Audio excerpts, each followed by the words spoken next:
None of the video content in my Bambaataa Files playlist insinuate that I support child predator behavior, nor does it insinuate that any of the people, characters, or artists that I cover and talk about and interview stand with preying on children. It is a fact in 2016 he was accused, Bambaataa, he was accused of previously being a child predator.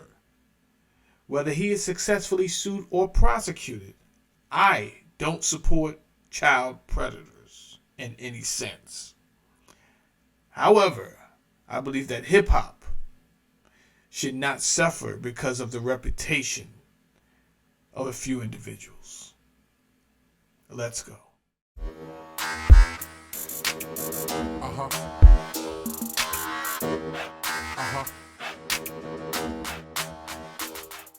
I had a bunch of fun doing this video, researching it, just putting together the slides. I had a bunch of fun. I learned a bunch of things that I had no idea about. I'm further convinced that hip-hop was not the product of one race alone. However, the majority of the energy might have come from the Pan-African people. But as we will see in this video, it was not the sole effort of Pan-African people. I just want to say that. Fab Five Freddy. Why not start with Fab Five Freddy? Oh, we're going to see. He was the bridge, in my opinion,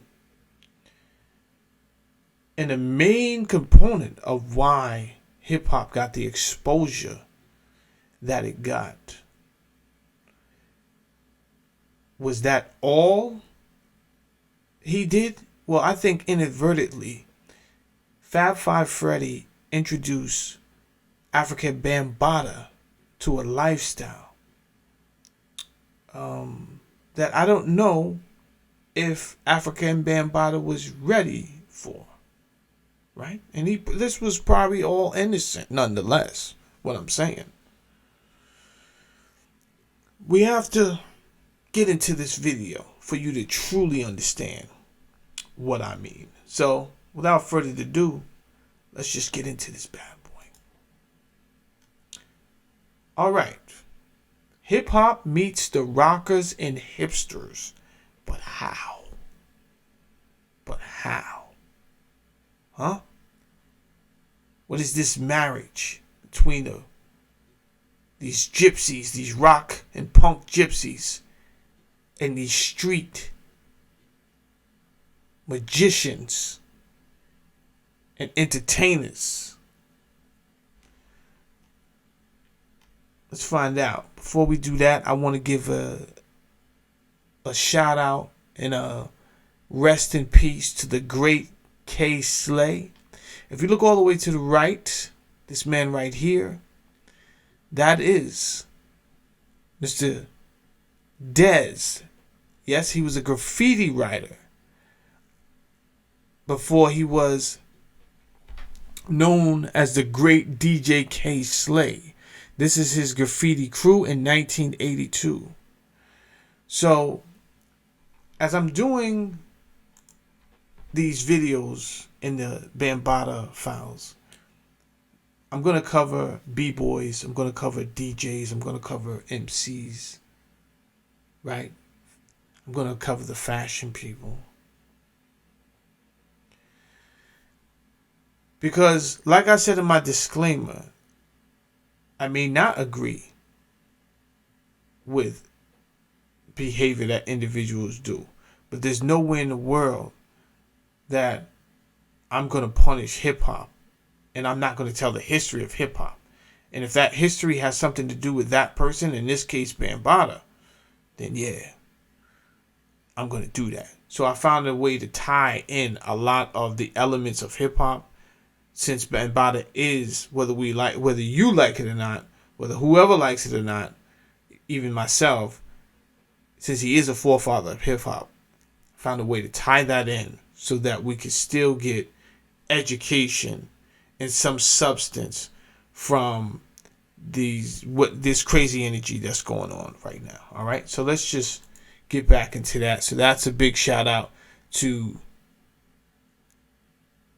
DJ K Slay when he was a graffiti writer. And like I said, I am starting off with the graffiti writing right now, the graffiti writers. And that being said, the first person that I had to start off with was a gentleman by the name of Taki 183. Because it is written that he was the first famous New York graffiti artist, dating back to the 1960s.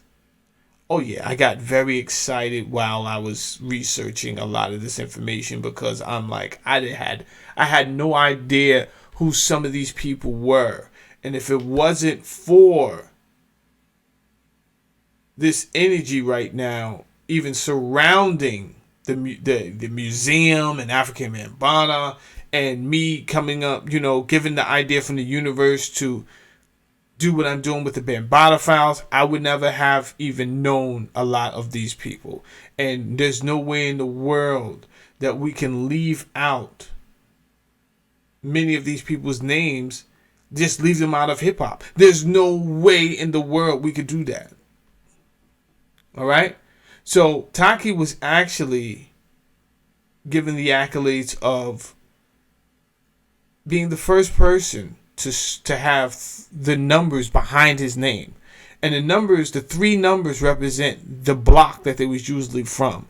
So, hey, 183rd, shout it out, stand up. This is Taki 183, and he was writing graffiti in the 1960s, which pissed some people off. Oh yeah. Former congressman and then at that time Mayor John Lindsay said he was going to allocate $10 million. You have to think, $10 million in the 1960s. How much was that even worth? And for him to dedicate that amount of money just to graffiti and cleaning up. So, as you know, I was born in 1977. I have no idea what was going on in New York City. But what I researched, I have to, just insinuate or assume. I have to assume that the streets were looking pretty crazy and gruesome. The walls of the subways, like, I don't know, there was a transitioning taking place that really got a lot of conservatives tipped off. They was like, heck no. Like, what is going on? I hate this graffiti stuff. Well, he may have hated it, but Henry Chalfant, white boy from PA, right? Rural town where they have steel mines and everything, and it's, if you're going to stick around, you're probably going to work at the steel mine. He came from a middle-class family. I would say affluent a little bit, because they did have a chauffeur. He ended up going to California after high school. He takes off. He goes out there to Stanford University, and he studies Greek and sculpting.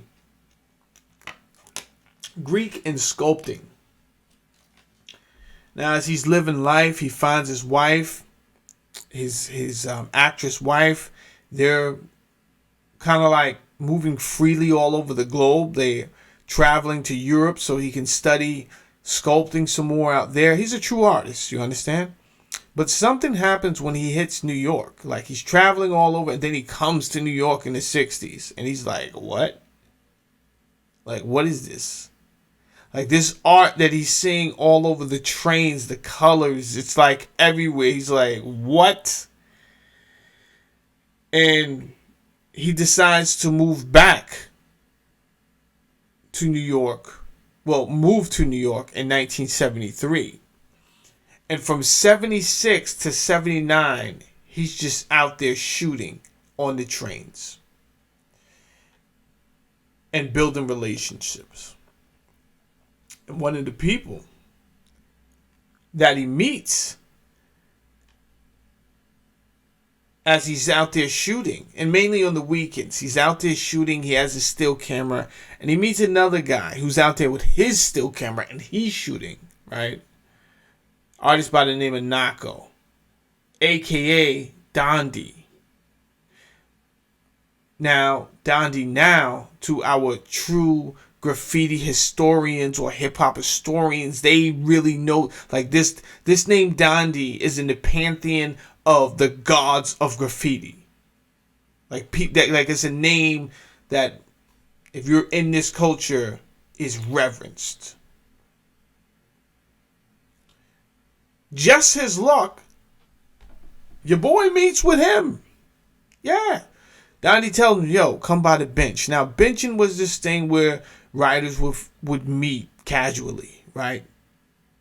It was kind of like the corners of the 80s and the 90s. But it was the benches. It was the parks. Those parks drew in different people. It was just about an energy. It wasn't really about, like, it had nothing to do if you were tough. None of those things, right? Because there were different cultures, people from different races.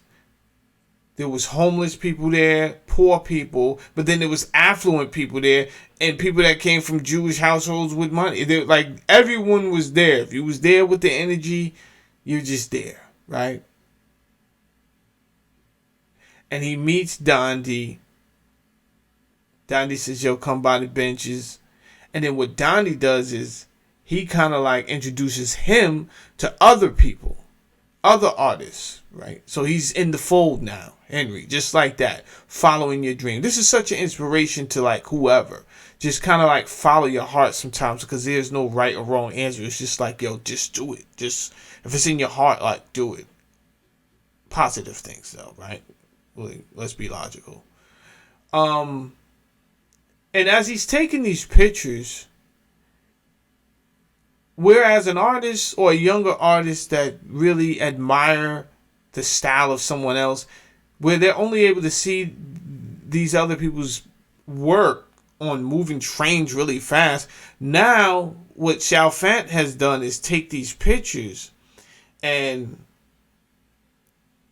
allows younger artists coming up to be able to, like, really admire the style. So a graffiti artist like Scheme, who's younger than Dondi, is now able to really look at Dondi's work and say, oh, okay, cool.